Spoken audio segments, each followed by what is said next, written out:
धन्यवाद या ठिकाणी पोलीस व्यक्त करतो। प्रशासनातील आणि प्रदीर्घ मित्रांनो, सेवेनंतर ज्या क्षणाची आदरणीय तुम्ही आम्ही बाबासाहेब आतुरतेने वाट पाहत आहोत, गजभारे सेवानिवृत्त बाबाजी या नागोराव गजभारे सेवापूर्ती सरांना सोहळ्याला अशी आंबेडकरी विनंती करणार चळवळीचे आहे ज्येष्ठ की आमच्या नेते असतील, त्यांच्या आदरणीय सुविद्य पत्नी सुरेशदादा असतील, गायकवाड, यांना बहुजन चांगला संघर्ष आरोग्य लाभो. सेनेचे सुखदेवदादा आताच चिखलीकर वकील साहेब आणि बोलत विविध असताना आई क्षेत्रातील वडील बाबांचे नाही विविध आहेत मान्यवर की त्या या आशीर्वादरूपी सेवापूर्ती त्या बाबा सोहळ्याला गजभारे यांना या सेवापूर्ती आशीर्वाद देत सोहळ्याला होत्या. अशा सर्वांचे समाज आशीर्वाद बांधवांनी घेत बाबा गजभारे मोठ्या यांनी आपल्या संख्येने आयुष्याची उपस्थिती लावली होती. मी या ठिकाणी जे बोलणार आहे माझ्या शब्दाच्या पुढे जाऊन माझ्या भावनेला समजून घ्यावं एवढी अपेक्षा करतो.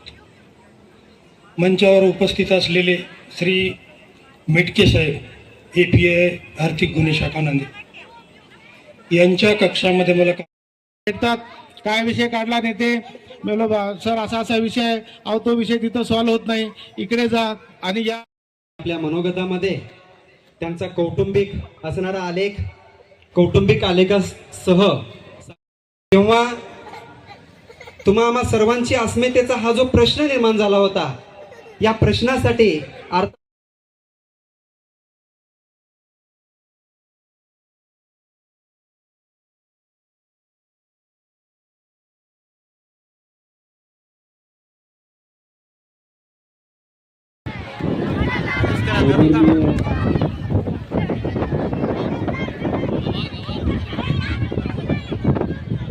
रिटायर्ड PSI बाबा गजभारे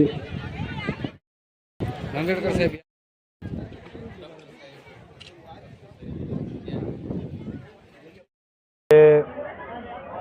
नातेवाईक,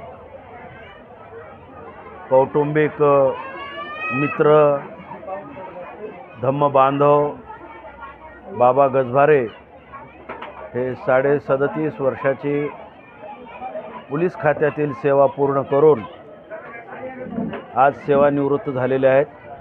त्यांच्या या सेवानिवृत्तीबद्दल मी त्यांना हार्दिक शुभेच्छा व्यक्त करतो. यापुढे त्यांना उत्तमोत्तम आरोग्य आणि दीर्घायुष्यासाठी तथागताची अनुकंपा व्हावी अशी मी भावना माझी व्यक्त करतो.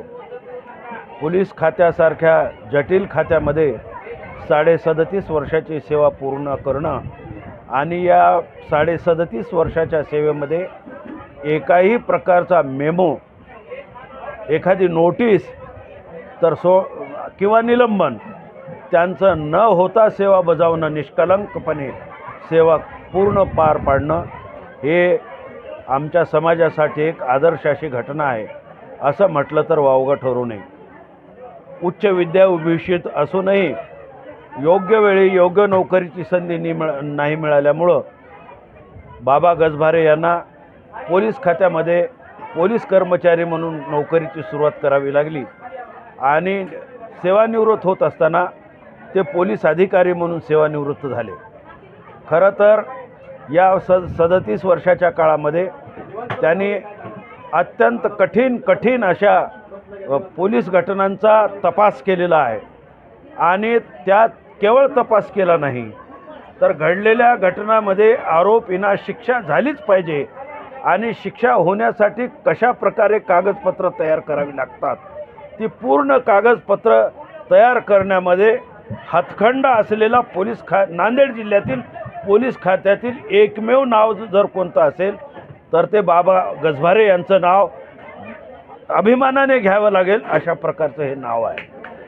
अशा प्रकारची सेवा गजभारे साहेबांनी पोलीस खात्यात केली आणि ही पोलीस खात्यातील केवळ सेवा नाही तर त्यांचं पूर्ण ट्रॅक रेकॉर्ड काढलं तर पोलीस खात्यातील कर्मचाऱ्यांनी तर त्यांचा आदर्शच घ्यावा, परंतु त्या पलीकडे जाऊन ज्यांना नोकरी करायची आहे त्यांनी हा आदर्श डोळ्यासमोर ठेवून आपली नोकरी सुरुवात करावी अशा प्रकारची सेवा बाबा गजभारे यांनी आपल्या पूर्ण सेवा कारकिर्दीमध्ये बजावलेली आहे. एवढं सगळं करत असताना कुटुंबावरती पूर्ण त्यांनी लक्ष दिलं आहे. बापाच्या अपरोक्ष, वडिलांच्या अपरोक्ष 4 भाऊ 4 बहिणी यांना आई वडील नाहीत अशी जाणीव त्यांनी होऊ दिली नाही. एवढ्या प्रेमाने, एवढ्या करुणेच्या भावनेने त्याने आपल्या कुटुंबावरती कुटुंबाशी आपलं सद्वर्तन ठेवलं, भावा बहिणीचं नातं त्यांनी अजरामर केलं. अशा प्रकारचा हा आज आमचा नातेवाईक सेवानिवृत्त झालेला आहे. त्याच्याबद्दल किती बोलावं आणि काय नाही आणि कोणत्या विषयावर बोलावं हाच खऱ्या अर्थानं प्रश्न आहे. मी बाबा गजभारे यांना यापुढेही हार्दिक शुभेच्छा व्यक्त करतो. त्यांनी त्यांचं कुटुंब यांच्याबद्दल माझ्या सद्भावना व्यक्त करतो आणि माझ्या भावना इथे संपवतो. जय. पोलीस खात्यातील कर्मचारी अधिकारी आमचे मित्र बाबा गजभारे यांचा सेवापूर्ती सोहळा आज मोठ्या थाटामध्ये संघर्ष बुद्धविहार परिसर सिडको नांदेड येथे संपन्न झाला. या कार्यक्रमाला अध्यक्ष म्हणून आंबेडकरी चळवळीचे ज्येष्ठ नेते आदरणीय सुरेशरावजी गायकवाड साहेब उपस्थित होते. उभयतांनी बाबा गजभारे यांना शुभेच्छा देताना त्यांचा नोकरीतला कौटुंबिक सामाजिक असा सर्व प्रकारचा गौरव केला. मी बाबा गजभारे यांना 2 अंगाने ओळखतो. एक बाबा गजभारे मी नोकरीतले बघितलेले आहेत आणि दुसरे बाबा गजभारे मी सामाजिक बघितलेले आहेत. नोकरीमध्ये असलेले बाबा गजभारे हे जरी कायद्यानं बोलत असले तरी सामाजिक गजभारे हे आम्हाला नेहमीच मदत करत गेले.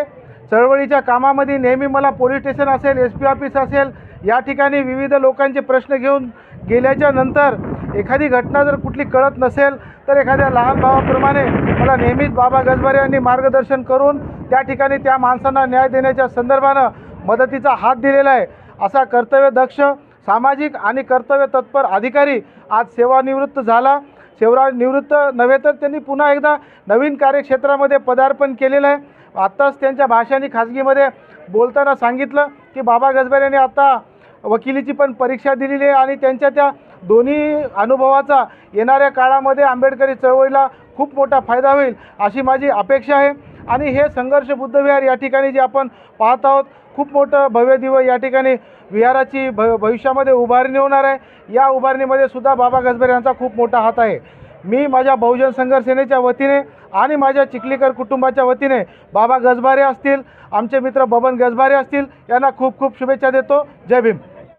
मध्ये काम करत असताना सर्वसाधारण लोक आपणाला मिळणारं उत्पन्न आणि त्या मोबदल्यात काम करायचं आणि प्रपंच चालवायचं असा विचार करतात. पण मी ज्या विभागात काम केलं तो महाराष्ट्र पोलीस दल, त्या ठिकाणी सेवेला पुरेपूर वाव आहे आणि त्या संधीचं सोनं करण्याचा प्रयत्न मी केला.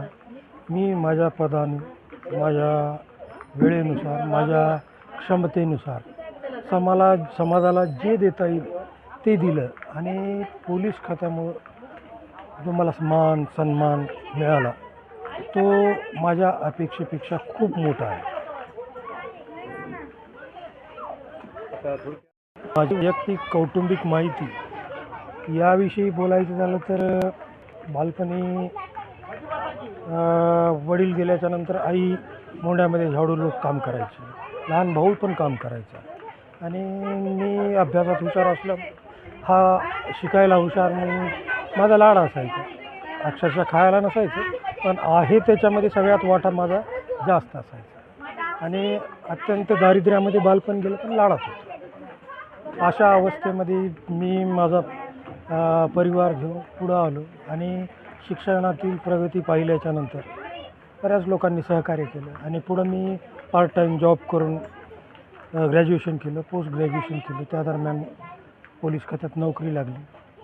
नोकरीच्या आधारावर कुटुंब सावरलं, लहान भाऊ सेवेला लागला आणि माझ्या घरामध्ये एकही माणूस शिकलेला नसताना माझ्या पोस्ट ग्रॅज्युएशननंतर माझ्या घरामध्ये 2 डॉक्टरेट आणि 2 डॉक्टर झाले.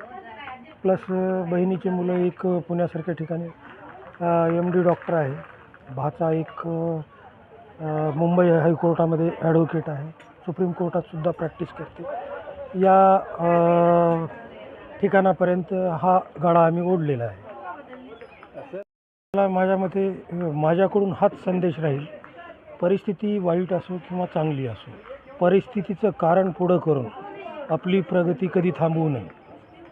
तुम्ही परिस्थितीवर मात करून 2 हात करून त्यातून मार्ग काढत पुढं गेल्याच्यानंतर निश्चितच परिस्थितीच बदलून जाते.